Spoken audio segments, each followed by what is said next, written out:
What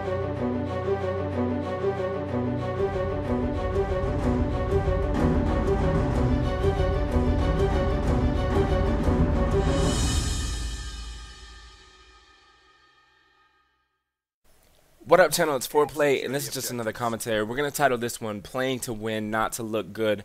The map is Slums, my favorite map, by the way. The game type is HardPoint. I'm using an MSMC. You're going to notice me throwing some sensor grenades around in this gameplay.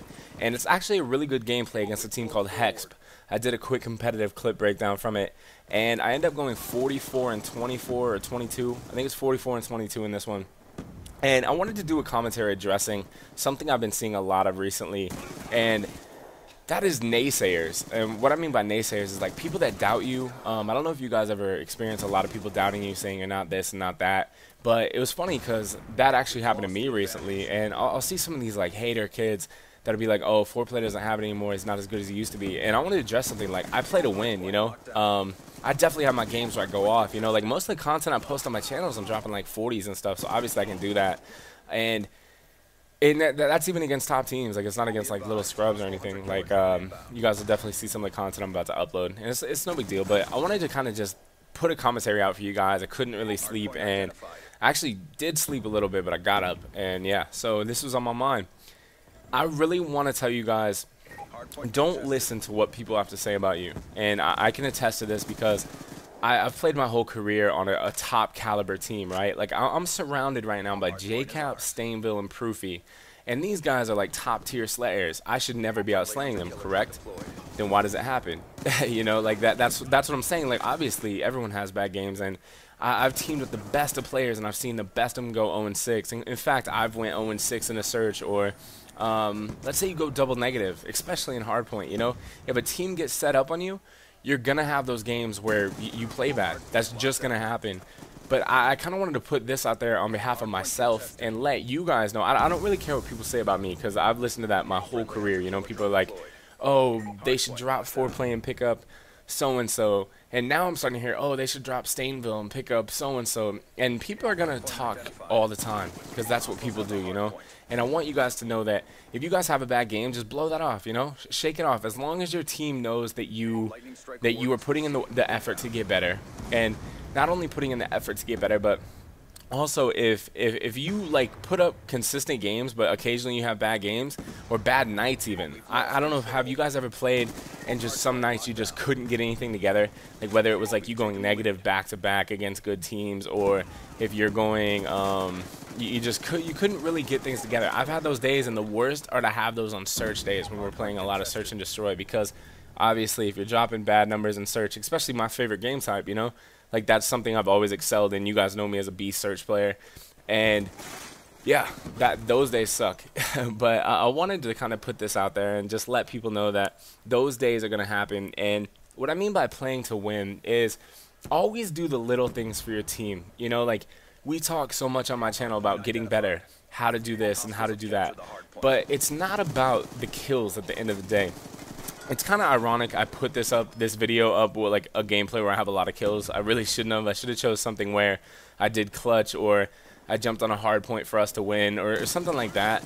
And those are the little things. Those are the intangibles that a lot of teams and players don't have, and that's what's going to separate a good team from a great team, an AM player from a pro player, and just everything in general. Like, what I mean by play to win is, take this for example.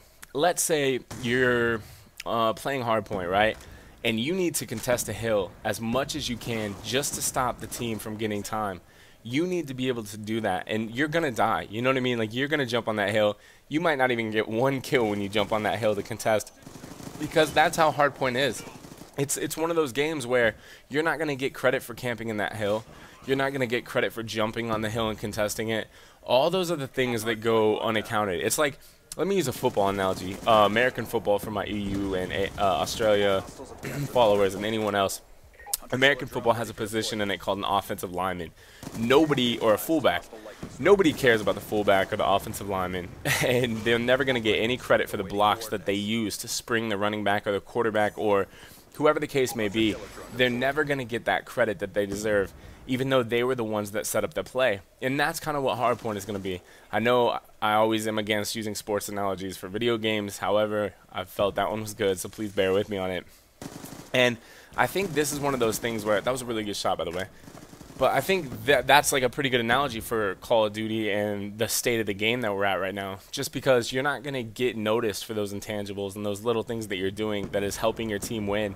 And I want my channel to be full of a bunch of winners. Like, I want you guys to just transform your game from whatever you were or whatever you are right now to just a bunch of winners, you know? And then you guys can look back and say, hey, Foreplayy helped me with this or that or this. And that's what I've told you guys so much. Like, that's why I do YouTube, is basically to give back, and then number two, to have a creative outlet just to voice my opinion on different stuff and just be stupid and whatever else I got to do for you guys. But when I'm saying this, if you guys ever have any doubt and you guys are just listening to people that are talking down on you, like if you guys ever been dropped from a team, personally I never have, and I can't say that, oh, I know what you're going through, because I don't know what you're going through. But I can say that if you get dropped from a team, that should be fuel to your fire to get onto another team, you know? And I guess this video doesn't really relate to a bunch of my public subscribers, people that just play public matches, but I can kind of say, like, you have bad games in public matches too. And if you guys take competitive gaming serious, like to a kind of competitive standpoint, to where like you get pissed when you go negative in pubs. Like, I don't know about you guys, but if I go negative in pubs, which rarely happens, but if it happens, I think it's the end of the world. I'm like, did that really just happen?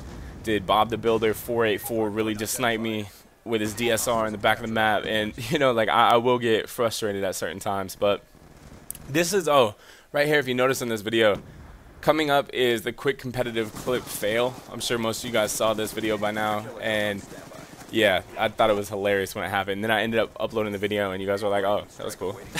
But, yeah, this is definitely a fail moment. My first fail moment in Black Ops 2. I had another one when Theater messed up where I got a 3-piece on Yemen, and I definitely jumped off the map like an idiot instead of jumping on the flag in the middle of the map where the bridge is on Yemen. Yeah, that was horrible. But, yeah, so I wanted to let you guys know, in this game, or in this series, like, I wanted to use this video as an example. We were scrimming a team called HeXp. They're actually a pretty good team. We're scrimming them, and I was playing pretty solid, consistent the whole night. And I saw Proofy was streaming, and I saw people, like, just leaving bad comments towards, like, Stainville or JCap if they were playing bad, saying, oh, Envy should drop them, and Envy should do this. And Proofy and Foreplayy were carrying that night, and it was weird to be not the scapegoat, you know, because normally I'm the guy that they're like, oh, drop Foreplayy because he's this and that. And the reason that I win so much is just because I do the little things. That's all it's about, you know. That's all gaming really is about, to be honest. It's not about how many kills you get and stuff. Yeah, it's cool, but I've never been the player that could get like tons of kills anyway. You know, like I have my games where I go off. Like this game I go off. Every game I post on my channel for you guys to witness, like, I go off, you know, but I'm pretty consistent. That's what makes me a good player, I think, is I'm consistent. Like, I'll always get you your captures, your defends, and sometimes I'll go off. And the thing is, when you're surrounded by so much talent like myself, I shouldn't need to go off all the time. Me going off is like a bonus, you know, like me being that underdog, I always view as a bonus. And that's what's cool about it too. Like, use people's hate on you as like motivation. I know that's like, I don't think that's Buddha, but that has to be something. Use people's hate as motivation. And I say that because haters are pretty much your main motivation. Like, not even haters, just people that don't like, that doubt you, you know. Like, a lot of people, if you guys are AMs right now, a lot of pro teams, I'm letting you know, don't care about you at all. So you need to upset them in a tournament, and you better believe they're going to start caring about you. And me being one of the biggest AM supporters, I think, in the game, I want you guys to know that, you know, like, yes, you can have bad games, and yes, your team can play bad, and it's just working to get better. We, as, like, a community, forget what practice is. I want to go into, like, an Allen Iverson moment and just start yelling practice, but, like, I feel that nobody, like, everyone forgets. Like, if you guys follow a lot of pros on Twitter, you'll see like pros like tweeting out like the scores of maps, you know, like pro player, that was a good 3-piece, but pro players will tweet out the scores of maps. Like, they'll be like, oh, Envy beats FaZe 5-1, you know what I mean, or something like that. And I've never been one to do that because that's what practice is. Like, I'm not gonna scrim of beating a team in like team scrims because they're just scrims. They don't really mean anything. And I always find it funny when people do that to each other just because it doesn't really make any sense. But I hope that you guys enjoyed this gameplay. It's wrapping up right now. I'm 41-24. I'm gonna get 1, 2. The game's gonna end as soon as I try to call in this lightning strike. Either way, this is Foreplayy from Team Envious, the Foreplayy gang. You guys are the best. Till next time, peace. What's up, Foreplayy gang? I hope that you guys enjoyed that commentary about playing to win, not to look good. Hope you enjoyed the gameplay. I tried to give you some high quality gameplay in that one. Either way, if you look in the top left, you're going to have a video. The top right, you're going to have a video. You know the drill. Please like, comment, favorite, subscribe if you would like. This is Foreplayy as always. Take care. Till next time.